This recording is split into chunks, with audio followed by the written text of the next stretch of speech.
नमस्ते दोस्तों। इस कहानी की शुरुआत होती है जंगल से। शहर से लौटता हुआ मदन गांव की तरफ जा रहा था।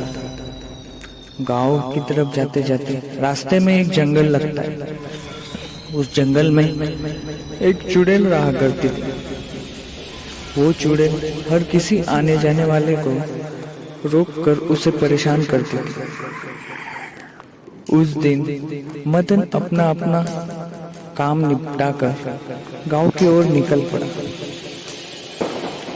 अब देखते हैं आगे। कुछ देर आगे चलकर उसकी मुलाकात चुड़ैल से हो गई। चुड़ैल ने उसे इतना डराया कि वो वहां पर ही चक्कर आके गिर पड़ा और वहीं पे गिरा पड़ा रह गया। रात भर उसने वहीं पे सो लिया।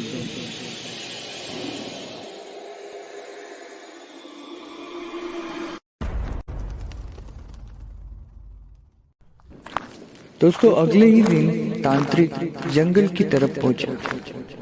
जंगल जाकर उसने एक जगह पे चुड़ैल को ढूंढना शुरू किया। वहां खड़ा रहकर वो इधर उधर ढूंढता रहा और आवाजें देता रहा और चुड़ैल को चुनौती देता रहा। चुड़ैल को बुलाता रहा, ए चुड़ैल, निकल कर, मैं आया हूँ तुम्हें पकड़ने को। यहाँ से हमेशा के लिए भगा दूंगा मैं एक तांत्रिक हूँ, सिद्ध तांत्रिक। मेरी विद्या से कोई अब तक बच नहीं पाया। हिम्मत है तो निकल मार। कहाँ पे चौक पे बैठी है तू? निकल मार। बहुत शक्तिशाली है ना तू। आज देखते हैं तुम्हारी शक्ति मेरी शक्तियों का कैसे सामना करती है। निकल मार, मैं तुम्हें चुनौती दे रहा हूँ। निकल, कहाँ पे है तू?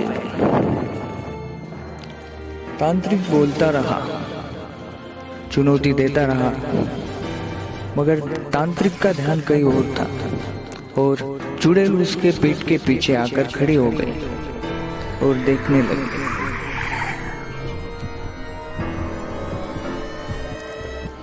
ये सब देखकर और सुनकर चुड़ैल को बहुत ही गुस्सा आ गया। चुड़ैल गुस्से से लाल हो गई और उसने मारना शुरू किया।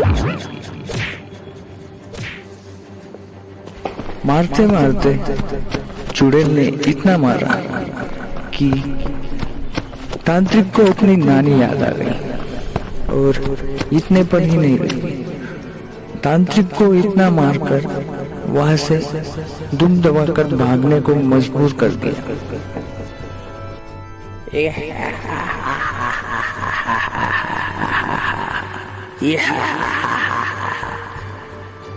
यहाँ पर वापस मत आना, वरना तुझे कच्चा चबा जाऊंगी मैं।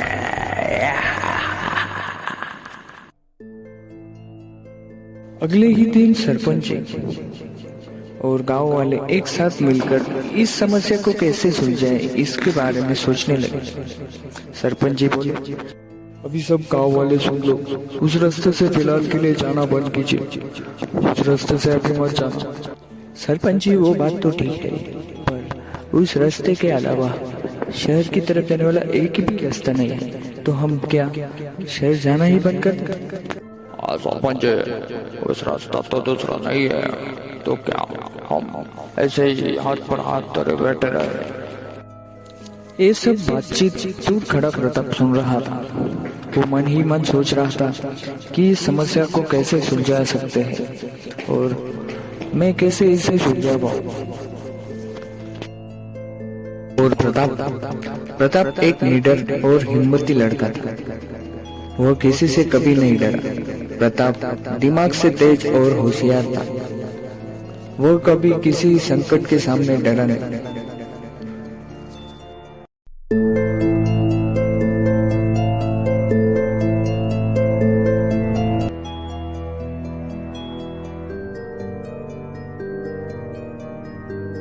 प्रताप धीरे धीरे जंगल की ओर पहुंचने लगा और जहां पर उस चुड़ैल का ठिकाना था वहां तक पहुंच गए।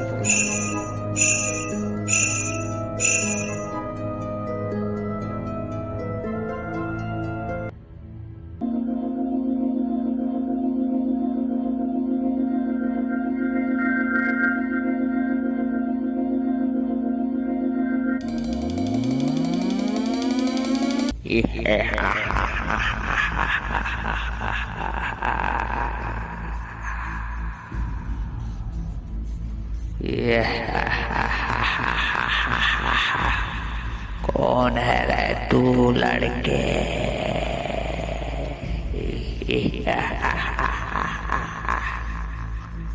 ये पता नहीं क्या ये जंगल मेरा है।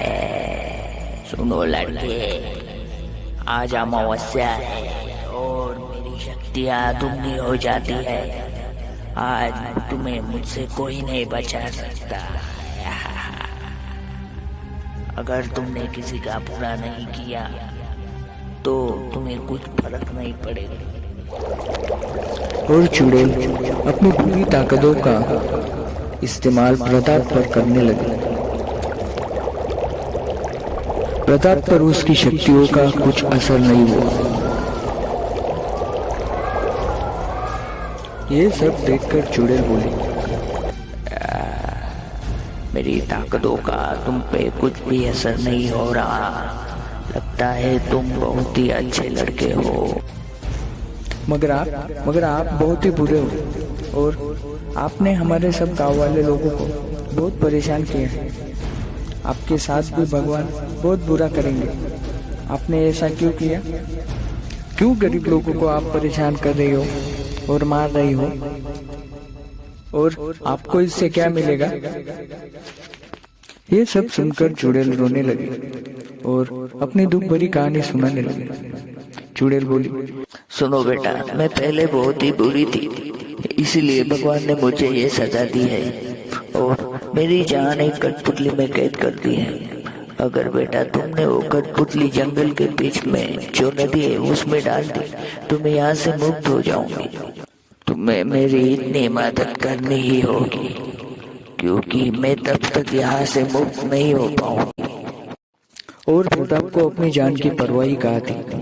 वो उस कठपुतली को ढूंढने के लिए चला गया। आखिरकार प्रताप को वो कठपुतली मिल गई।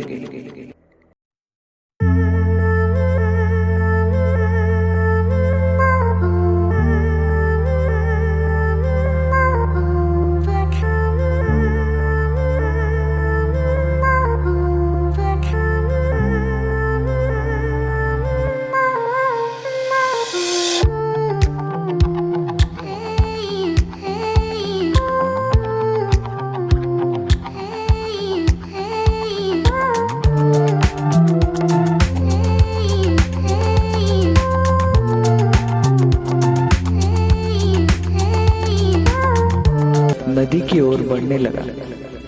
चलते चलते वो नदी तक पहुंच गया। जो किसी से नहीं हो पाया वो प्रताप ने करके दिखाया और प्रताप ने वो कठपुतली ले जाकर उस नदी में बहा दी। इससे उस चुड़ैल को मुक्ति मिल गई। तो दोस्तों, इस कहानी का अंत यहाँ पे हो जाता है और इस कहानी से हम यह सीखते हैं कि हमेशा अच्छे काम करना चाहिए और अच्छे कामों का फल भी अच्छा ही मिलता है।